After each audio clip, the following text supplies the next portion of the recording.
All right, today we're jumping into one of the absolute greatest stories ever told, Journey to the West. And let me tell you, this is so much more than just an adventure story. It's a deep, deep dive into faith, the human mind, and what it even means to become enlightened. So just imagine this for a second. What if finding your true self wasn't some quiet, solitary thing? What if it was a wild, supernatural road trip across continents, packed with gods, demons, and the most bizarre team of heroes you could ever dream up? Well, that's pretty much the brilliant idea at the heart of this entire epic. So this epic journey west was written way back in the 16th century by Wu Cheng'en. It's this amazing mix of non-stop action, laugh-out-loud humor, and really profound spiritual ideas from Buddhism and Taoism. But really, when you strip it all down, this whole fantasy epic is basically a map of the human soul. Now, to even begin to understand this story, you have to start with its most famous character, the one who completely steals the show, the great sage equal to heaven, Sun Wukong, the Monkey King. Honestly, his story alone is an epic before the main epic even starts. So how do you get a character this wild? I mean, look at this origin story. He's literally born from a magic stone that soaked up the energy of the entire cosmos. Then he goes and masters 72 different transformations and learns to fly on a cloud. But, all that power with zero discipline, that just leads to absolute chaos. He decides to take on heaven itself, and it takes the actual Buddha to finally put him in a timeout. And when we say havoc, we mean havoc. This wasn't just a small disagreement. The gods in heaven gave him a pretty minor job, basically being a stable boy, and his pride just couldn't take it. So what does he do? He declares war on the whole celestial kingdom, and he pretty much wins, taking on entire armies by himself and shaking the pillars of heaven. For all that arrogance, the Buddha personally steps in and pins him under a giant mountain, and he stays there for 500 years. Just think about that. But this isn't just a prison sentence. It's a long, long time for him to think about what he's done and wait for the one person who can give him a shot at redemption. And yep, 500 years later, that person finally shows up. This is where we meet the official leader of the quest, a mortal monk named Tripitaka. And let's just say he is the polar opposite of the Monkey King in every single way. So here's the mission, and it's a huge one. The Emperor of China gets a directive from the Bodhisattva Guanyin, who's basically a powerful, enlightened being, to send someone on an impossible journey.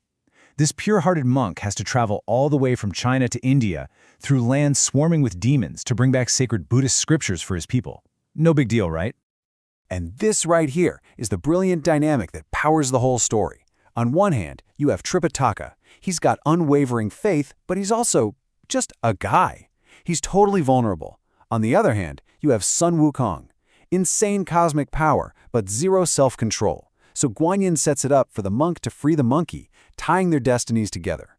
One is the moral compass, the other is the superpowered bodyguard. But of course, a trip this dangerous needs more than just a monkey and a monk. You didn't think it was going to be just those two, did you? Along the way, their little duo picks up a few more members, forming this incredible, unlikely team of reformed demons and outcasts.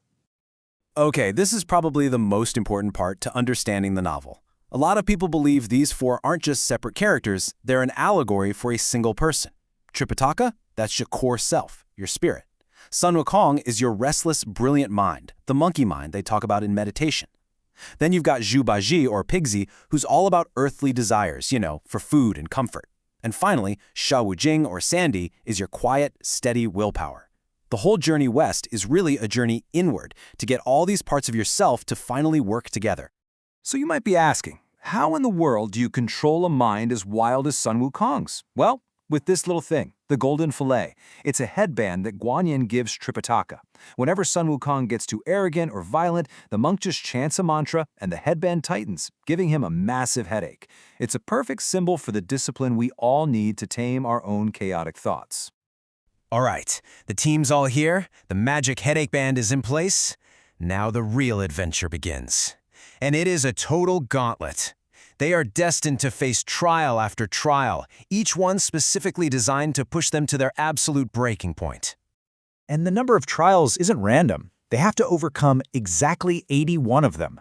In Buddhist and Taoist traditions, this is a very significant number. And every single demon they fight, every challenge they face, is actually a spiritual pop quiz meant to strengthen their character.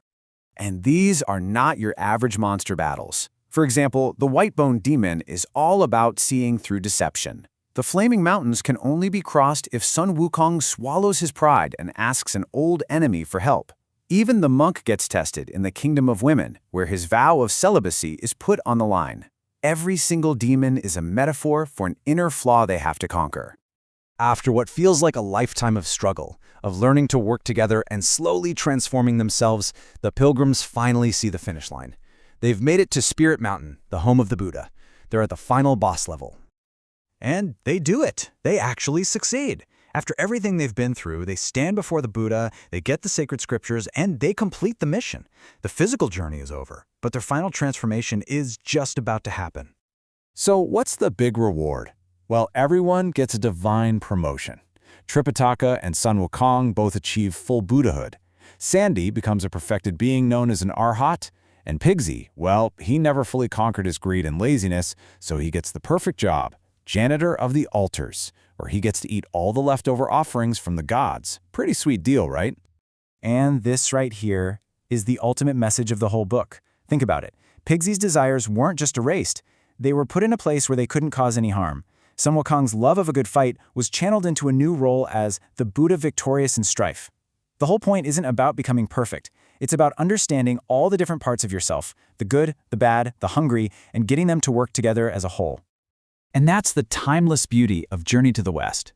It reminds us that our own path to wisdom means we have to face our inner demons, balance our wild minds with our steady faith, and learn to manage our desires.